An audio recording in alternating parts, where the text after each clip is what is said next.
Et si c'était la réalisation d'un rêve, réparer chez soi des objets, des appareils ménagers en panne, en fabriquant soi-même des pièces détachées, celles par exemple que l'on ne trouve plus sur le marché, ou encore répliquer ces jouets, pas toujours à bon prix dans les magasins. C'est le pari de l'imprimante 3D, une révolution qui s'invite déjà dans certains foyers en France. Pour quelques centaines d'euros, il est désormais possible d'acquérir l'une de ces imprimantes. Ces machines sont capables du meilleur. La semaine dernière, le cœur d'un bébé a été sauvé aux États-Unis par une imprimante 3D, mais aussi peut-être du pire. Regardez le reportage de Sylvain Pierrot et Romain Pellery. Sylvain répondra aux questions de Guylaine. Depuis un an, Pascal et Delphine vivent avec une petite usine cachée dans leur salon. Cette drôle de machine, en forme d'aquarium, est une imprimante 3D. Ils ont pris l'habitude de la sortir en cas de coup dur. Qu'est-ce que t'as cassé? Regarde, je sais pas comment j'ai fait mon compte, mais... Ah, tu vois, regarde, c'est une toute petite pièce. Plus besoin de passer tout son week-end dans les magasins de bricolage. Pascal peut remplacer cette pièce de plastique sans sortir de chez lui.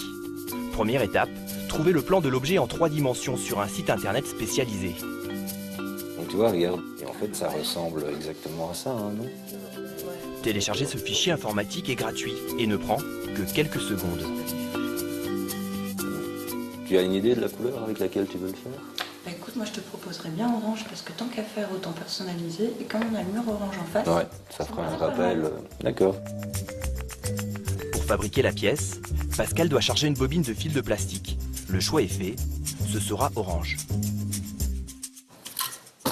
Ce filament qui est relativement solide va être chauffé à 230 degrés et en fait ça va ressortir par la petite tête ici en dessous sous forme plus liquide. Une fois que notre pièce est bien positionnée sur le plateau, il nous suffit de cliquer sur le bouton pour construire la pièce. L'imprimante va alors reproduire la pièce de plastique, couche après couche. L'objet se construit sous les yeux du couple, qui ne se lasse pas du spectacle. On se sent un peu toujours une âme d'enfant quand on regarde ça. Imaginez l'année passée, les premiers objets qui sont sortis. Pendant 3 heures, on était devant la machine, occupé à regarder la pièce s'imprimer, quoi. Pascal et Delphine n'en sont pas à leur coup d'essai. Donc je vous emmène dans la salle de bain.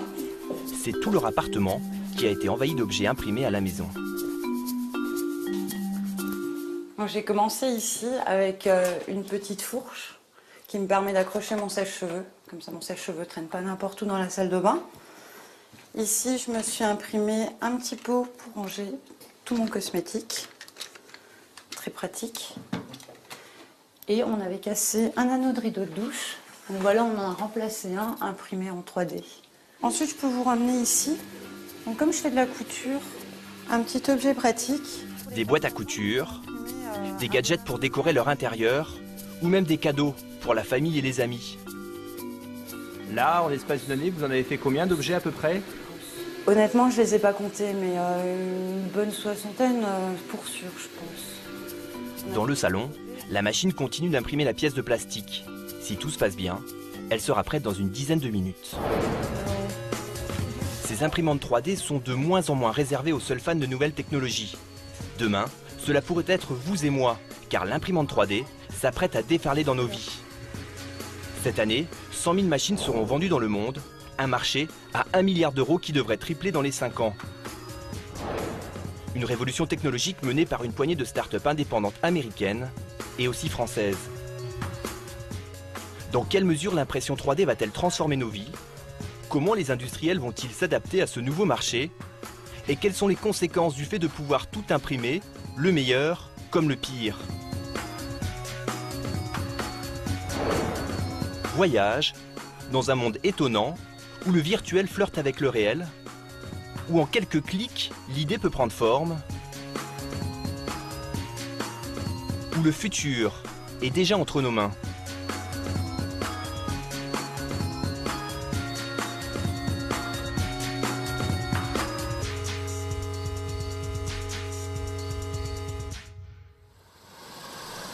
Retour à Thionville. Dans le salon de Pascal, c'est le moment de vérité.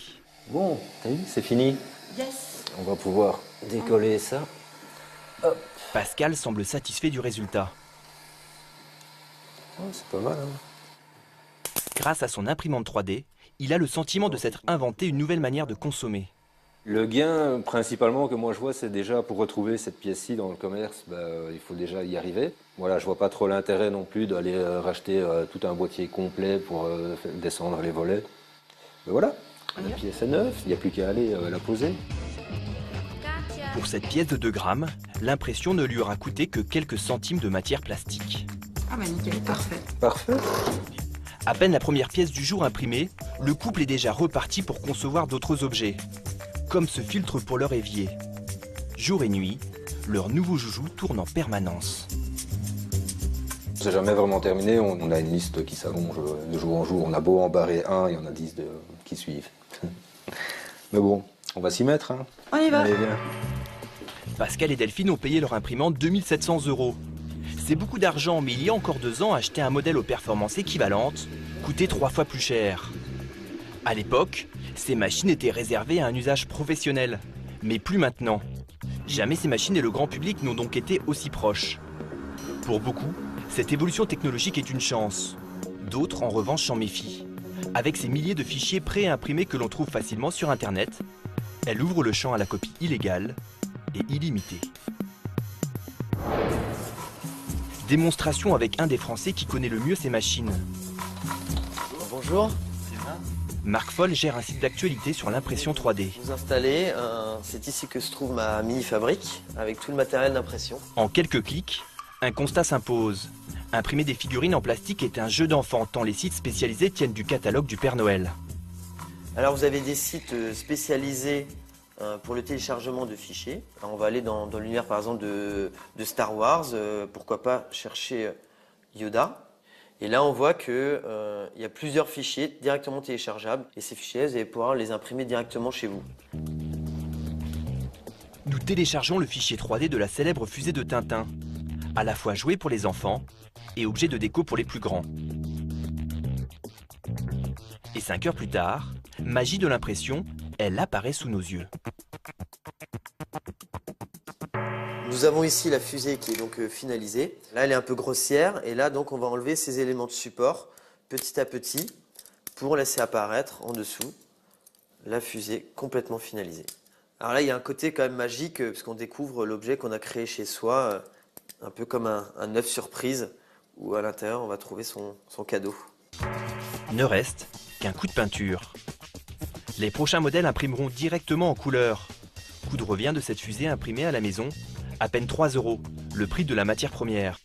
Dans le commerce, la fusée officielle avoisine les 45 €. Et Marc Foll aurait pu faire encore mieux. Alors nous avons ici un modèle que nous avons imprimé en plus grand et pour ce faire, nous l'avons imprimé par étage que l'on reconstruit afin de l'avoir en beaucoup plus grand. Et on aurait pu la faire encore plus grande ou plus petite ou avec des couleurs différentes car l'impression 3D nous permet de personnaliser complètement cette fusée. Qu'en pensent les propriétaires de la marque Tintin? Direction donc Bruxelles. Et ici, on ne rigole pas avec ce monument national. Chaque année, il s'écoule plus d'1 million d'albums dans près de 64 langues et des milliers d'objets dérivés, dont la fameuse fusée. Moulinsart, la société en charge de l'exploitation des droits de Tintin, nous reçoit dans ses ateliers. Bonjour. Bienvenue dans l'univers 3D de Moulinsart. Donc voilà Tintin au Congo, Tintin en Amérique, l'étoile mystérieuse. La fusée, c'est vraiment une icône. C'est l'aventure, c'est la découverte, plein de choses. Donc c'est le rêve aussi. Alors dans ces ateliers où sont conçues les figurines originales, se sent-on menacé? On n'a pas de crainte. Les gens qui créeraient un personnage comme ceci sur les imprimantes 3D, ils n'atteindront jamais la qualité qu'on atteint. Je voulais vous montrer quelque chose qu'on a fait nous, juste pour que vous nous donniez un peu votre opinion sur... je vous laisse la prendre.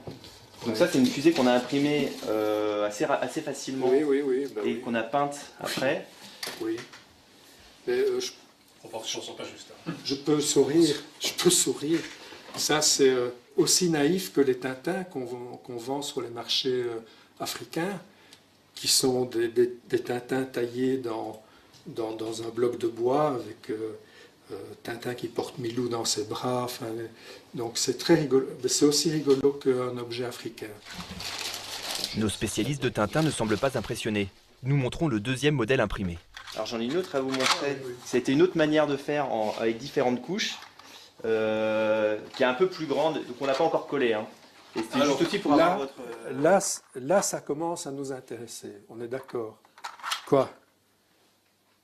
La personne qui a créé ce découpage, c'est un designer industriel ou c'est un amateur? Ça, on ne sait pas. Nous, on a trouvé le fichier sur Internet. Oui. C'est évident que cette fusée, dans ces bonnes proportions et avec cette méthode de montage, c'est un très beau boulot. Et un danger pour vous? On constate. Donc voilà. Devant notre caméra, ces responsables n'en diront pas plus. Feront-ils bientôt la chasse à ces internautes qui s'échangent les plans de leurs figurines? Mystère. Mais au fait, comment ces milliers de fichiers sont-ils créés? Pour le comprendre, nous retournons chez Marc Foll, notre expert en imprimante 3D. En réalité, il suffit juste de s'équiper d'un scanner 3D. Un objet fascinant. Celui-ci est grand public, il ne coûte que 500 €. Nous faisons le test avec un Playmobil.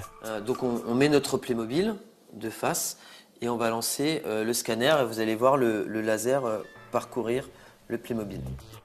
Le scanner agit alors comme une photocopie de l'objet, mais en 3 dimensions.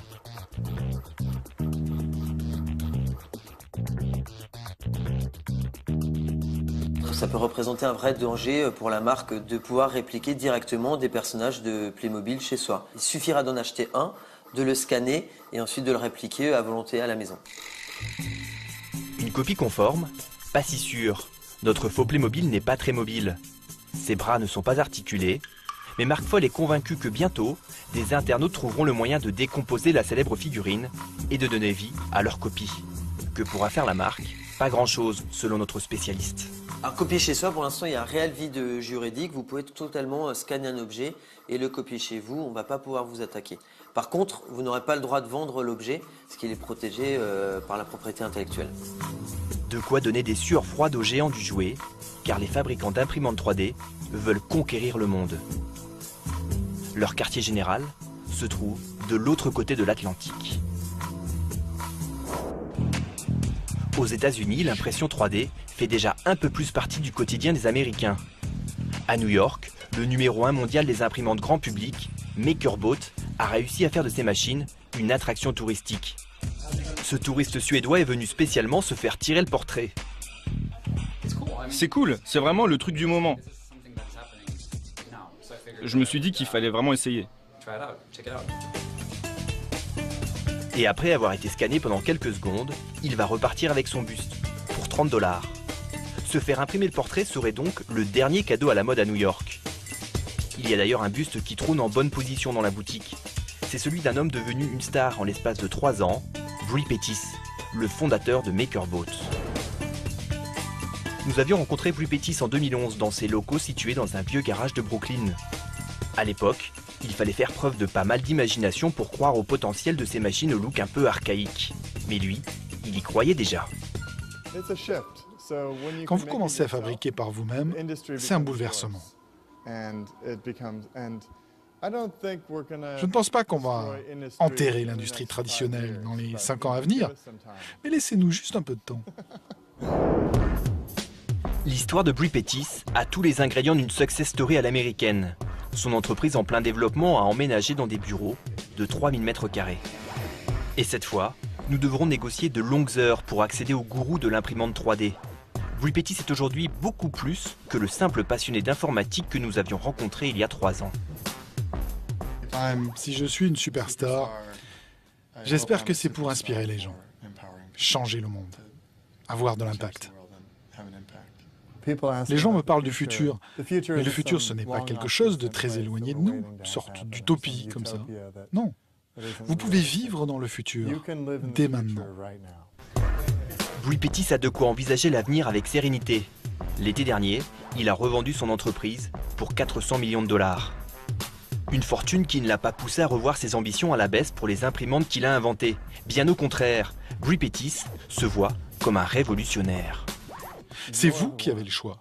C'est vous le créateur. Ça change profondément votre manière de consommer. Vous ne pourrez plus faire marche arrière. Une fois que je vous aurai donné ce super pouvoir, vous ne voudrez plus qu'on vous l'enlève.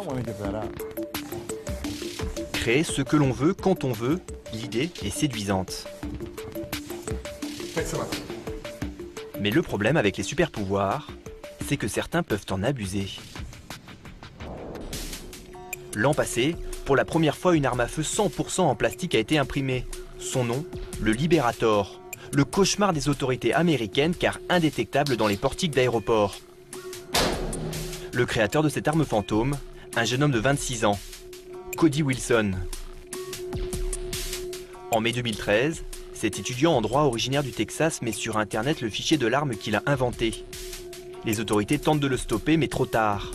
En 2 jours, près de 100 000 personnes téléchargent le fichier. Aujourd'hui, le célèbre magazine Wired le considère comme l'une des 15 personnes les plus dangereuses au monde. Il est étroitement surveillé par le FBI. Malgré cela, dans une Amérique férue d'armes à feu, Cody Wilson a déjà fait des émules. Nous nous rendons à Portsmouth dans le New Hampshire, à la rencontre de Chapman et Ben. Ça, c'est le Mossberg 5981. Le Mauser 1966, adapté pour tirer en Winchester 308. Le Taurus PT8 45. Le SIG P226. Voici Chapman, il est informaticien. Et voici Ben, il est administrateur de site internet.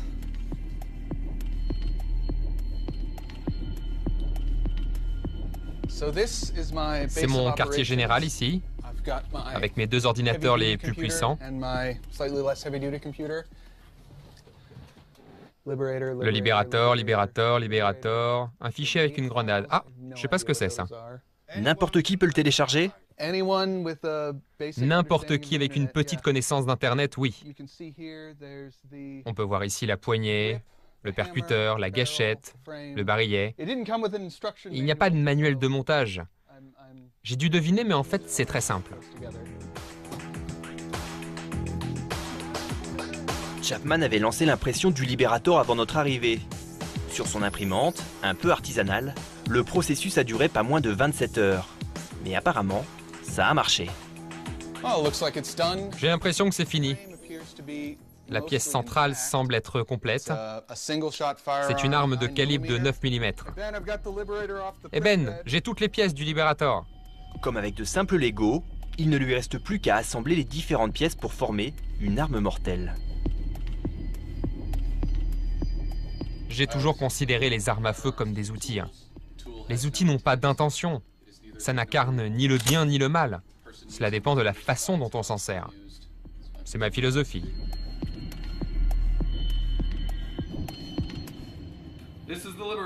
Et voilà le Liberator. La prochaine étape est d'aller au stand de tir, le charger et d'appuyer sur la gâchette. C'est quand même quelque chose. Rendez-vous est donc pris pour le lendemain matin. Mais à notre arrivée, Chapman nous a réservé une petite surprise.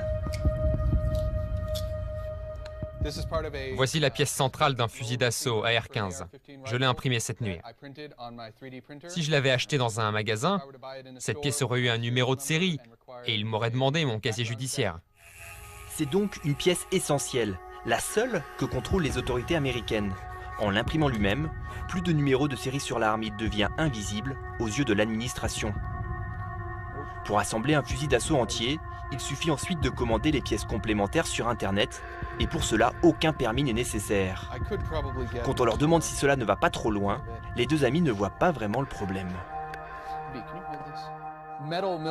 Ça fait des années que certains fabriquent des armes en métal de façon clandestine.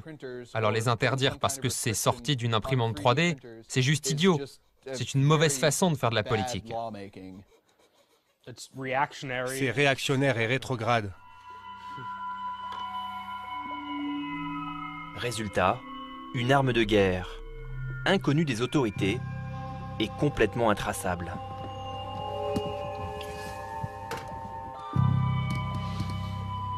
C'est maintenant l'heure d'essayer les 2 armes imprimées.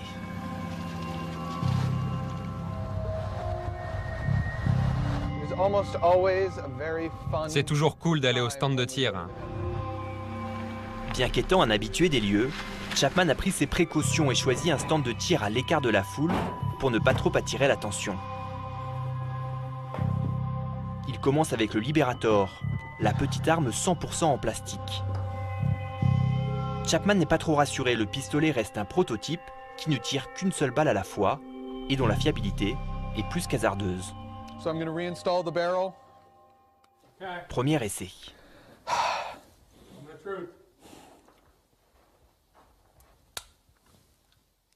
Oh, regarde ça, la gâchette est cassée. Ça ne devrait pas faire ça. Le mécanisme en plastique n'a pas tenu. La gâchette n'était pas assez enclenchée. C'est peut-être à cause du froid qui a rendu le plastique trop dur. Ouais, je crois que ça pourrait être ça. Le test se poursuit avec le fusil automatique.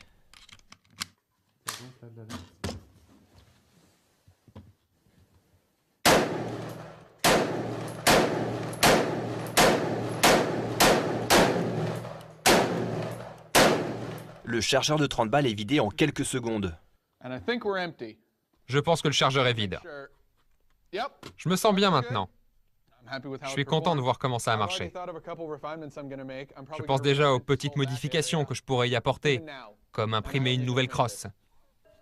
Je pense déjà à améliorer tout ça. Les premières machines 3D capables d'imprimer en métal seront disponibles au grand public dès cette année, ouvrant la voie aux scénarios les plus inquiétants. Le marché de l'armement offert au plus grand nombre. Mais à ce jour, seul un sénateur de Californie semble avoir pris la mesure des dangers de ces ghost guns, ou armes fantômes. La menace est réelle.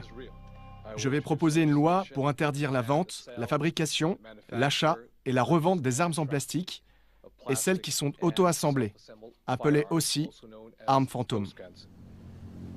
Si cette loi a été votée en Californie, ailleurs, aux États-Unis, il existe encore un réel vide juridique sur la question des armes à feu imprimées. À Johannesburg, en Afrique du Sud, nous avons rencontré un homme qui a fait de ces machines l'instrument d'une bonne cause. Richard Van Haas était charpentier.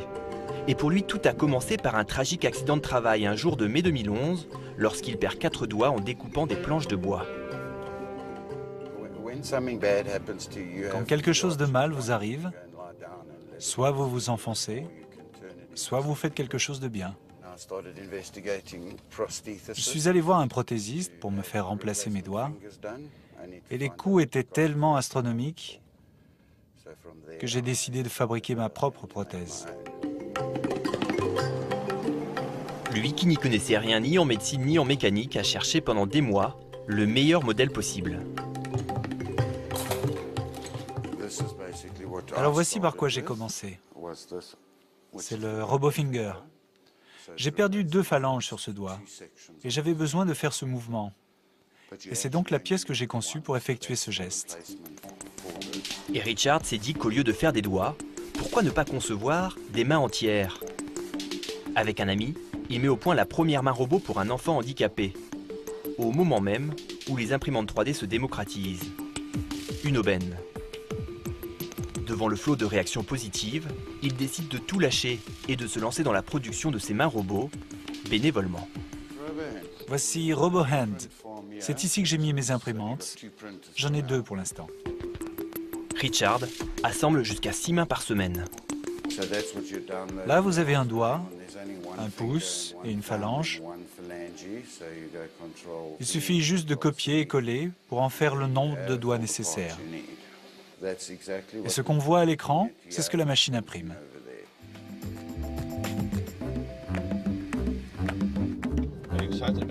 Pour la famille Miller, aujourd'hui est un grand jour. Hey, c'est oncle Richard.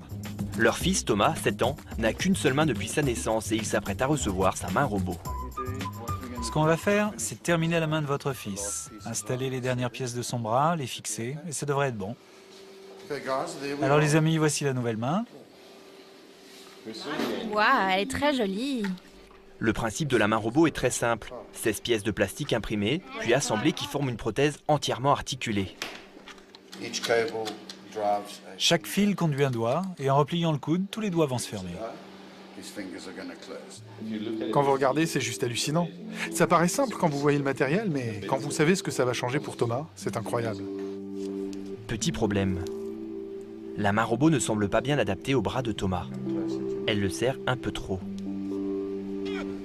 Mais Richard a une solution pour cela. Un petit coup d'imprimante et une nouvelle pièce sortira à la bonne taille. Génial! Le gros avantage des mains robots, c'est leur coût. Un peu plus de 300 € contre 20 000 € pour les prothèses les plus modernes. Brian, le père, est simple vendeur dans un magasin. Mariska, elle, est mère au foyer. Impossible pour eux d'assumer le coût de ces prothèses hors de prix. Et après quelques réglages... Thomas, la prochaine fois que je te vois, je veux que tu puisses attraper la balle au vol.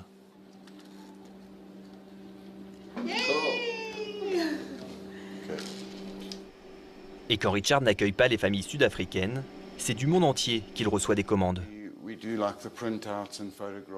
Ça, c'est le tableau avec la photo des gens qui ont besoin de leurs mains. Plus de 400 familles sont aujourd'hui sur sa liste d'attente. Depuis qu'il a débuté cette aventure, Richard a imprimé près de 600 prothèses.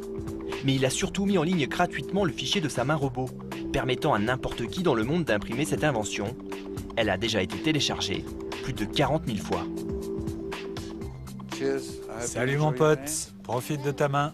Pour Richard et ses parents, cette main, c'est l'espoir d'un avenir meilleur. Hey, c'est bien mon garçon. Attrape. Il a de nouvelles possibilités maintenant. Ce n'est plus un enfant avec une seule main. Il peut escalader les arbres, il peut nager, il peut faire du vélo. C'est un avenir radieux pour lui, il y a de l'espoir. C'est bien. Richard, lui, ne compte pas s'arrêter là.